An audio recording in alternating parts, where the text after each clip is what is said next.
მოგესალმებით, მე ვარ მარიამ მეგრელიძე, გურამ მეგრელიშვილის წერის საავტორო სკოლა ფასკუნჩი ვუძღვები პოდკასტს, რომელიც ეხება ლიტერატურას, წიგნებს, მათი ავტორების გამოცდილებას, ემოციებს, შეხედულებებს და იმ დეტალებს, რომლებიც წიგნის წერასთანაა კავშირში.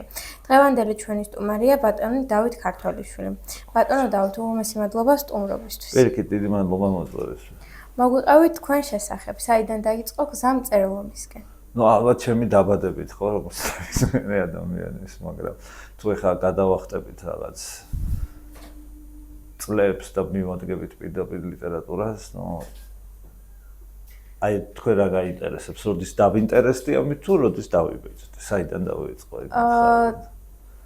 ალბათ როდისდან დაიწყო თქვენი ინტერესი ლიტერატურისადმი და შემდეგ უკვე მწერლობისკენ. მივხვდი, სადღაც ვიყავი 17 წლის. სრულიად შემთხვევით დავიწყე წიგნების კითხვა და ზუსტად პირველივე წამიდან დაიწყო ჩემი დაინტერესება ლიტერატურით, იმიტომ ძალიან დამაინტერესდა და ძალიან მომეწოდა. და აი პირველი წიგნის წერისას რა სირთულეებს გადააწყეთ, რამდენი წლის ასაკში დაწერეთ პირველი წიგნი და რა გამოცდილება მიიღეთ, ასე ვთქვათ, პირველი წიგნის წერისას? პირველი წიგნი, რომელიც დავწერე და გამოქვეყნდა ალბათ ხო, მაშინ ვიყავი უკვე სადღაც 23-24 წლის, ეს იყო პატარა მოთხრობების კრებული, მოკლე მოთხრობების კრებული. რა სირთულეს გადავაწყდი? ალბათ გამოცდილება რო არ გაქვს, ყველაფერი ერთულება.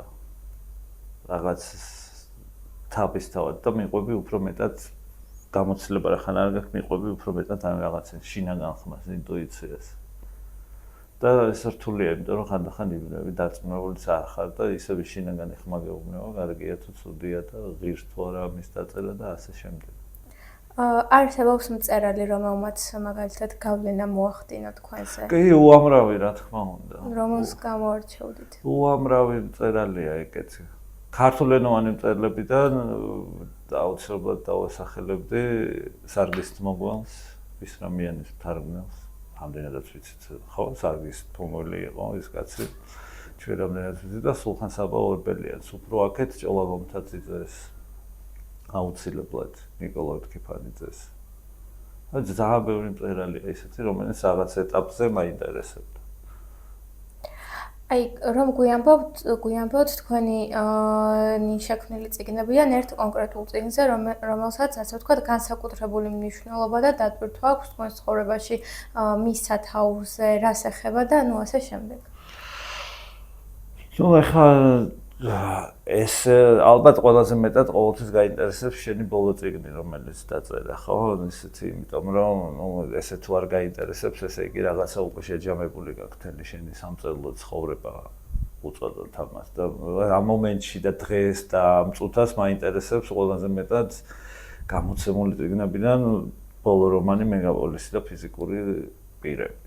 და ის რაც მე ხა სინამდვილეში მაინტერესებს, იმას ახლა მალე დავბეჭდავთ ალბათ სექტემბერში მოთხრობების კრებულს, რომელსაც ერქმევა შექსპირი და კომპანია. დათო ქართველიშვილი 20 წლის წინ და ახლა. დიახ. რა განსხვავება? 20 წელია მინიმუმ განსხვავება დავიწყოთ მაგედან. დიდი განსხვავება არის, ახლა 20 წლის წინ მე ვიყავი 30 წლის. რა თქმა უნდა არის დიდი განსხვავება. ოღონდ ისეთი არა, რომ ეხლა საკუთარ თავს ვერ ვცნობ, ეგეთი განსხვავება არ არის. უბრალოდ ახალგაზრდა ვიყავი და არ იყო ცუდი, რომ 30 წლის ვიყავი. მეტი რაღაცები მეგონა. და ეხლა გაცილებით ისე უყურებ ასაკიდან გამომდინარე, რა თქმა უნდა. ანუ დროში შეზღუდულობას არ ვგრძნობდი მაშინ. ეხლა 50 წლის ვარ უკვე და რა თქმა უნდა გძნობ, რომ უკვე დროში შეზღუდული ვარ და ეს ცხოვრება არ გრძელდება უსასრულოდ. და მაშინ მქონდა, მოდი ესე ვიტყვი, თავარი განსხვავება არის ის, რომ 20 წლის წინ მე მქონდა უამრავი დრო. ანუ არც კი ვიცოდი დაახლოებით რამდენი დრო მქონდა რაღაც დაუთვლელით შეიძლება ითქვას. ეხლა ვიცი, რომ ძალიან კონკრეტული რაღაცა ერთი ადამიანური ცხოვრებისთვის ნავით ბევრიც არ დარჩა ეხლა, სადღაც თუ გამიმართლა 30-35 წელი. ამიტომ მაშინ გაცილებით თავისუფალი დამოკიდებულება მქონდა დროისათვის. გასაგებია, თქვენი აზრით ქართველი მწერლების წიგნები რატომ ვერ ხვდებიან მსოფლიო ბაზარზე? პირველ რიგში ენის გამო, მეორე რიგში თემატიკის გამო, იმიტომ რომ როგორც ყველა ჩვენნაირ ქვეყანას ქართულ მწერლობასაც აქვს ის პრობლემა. არ ვიცი ეს პრობლემაა, შეიძლება ძალიან კარგიც არის, შეიძლება პრობლემაა.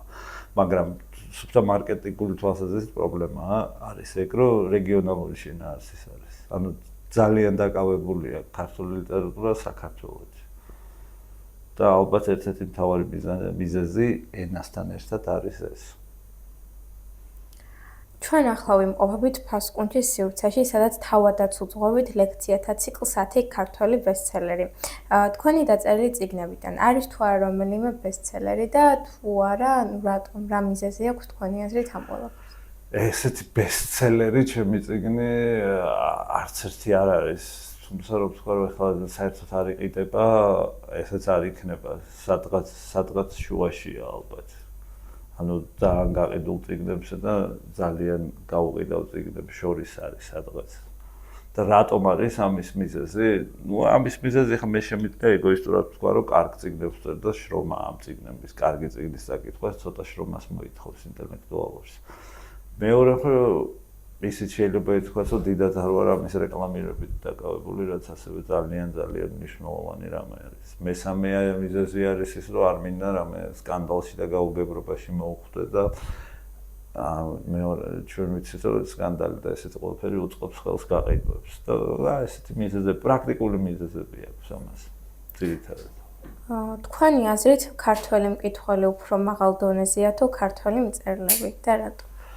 ანუ ეს ყველაფერი არის ძალიან ინდივიდუალური. ზოგიერთ მწერალზე უკეთეს მდგომარეობაშია ზოგიერთი ქართველი მკითხველი და ზოგიერთ მკითხველზე უკეთეს მდგომარეობაშია ქართველი ავტორი. თანხმედრა ხდება თუ არა, ნუ ძალიან ბედნიერი დამთხოვა უნდა იყოს, რომ თანხმედრა მოხდეს, რაც ძალიან იშვიათია. თქვენ რომელ წიგნს დადებდით მაგალითად ბესტსელერის თაროზე?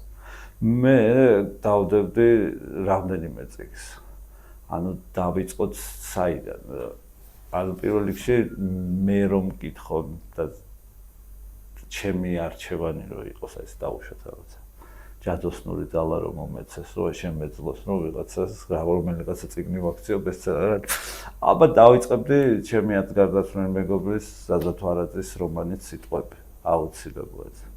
ნოდარ ლადარიას წიგნი იქნებოდა ბესტსელერი ასევე ჩემთვის. ანუ ყველა ის წიგნი, რომელიც მე მომწონს.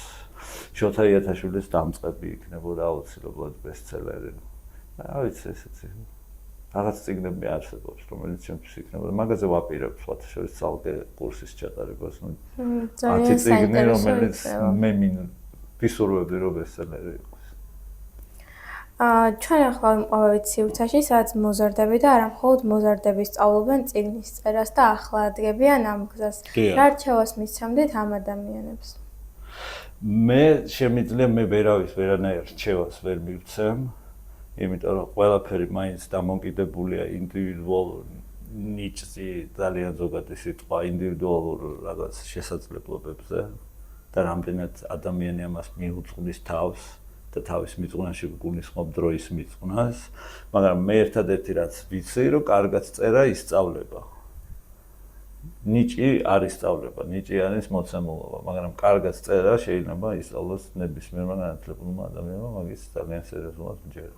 თქვენზე უმცროს ავტორებს თუ კითხულობთ და როგორ ფიქრობთ, ვითარდება თუ არა ქართული ლიტერატურა, რადგან როგორც ვიცით, არაერთი თანამედროვე ავტორი არის ახლა საქართველოში. კი, რა თქმა უნდა, ვკითხულობ, შეძლების დაგვარად, სხვათა შორის უფრო ინტენსიურადაც ვკითხულობ, ვიდრე ჩემი თაობის მწერლებს.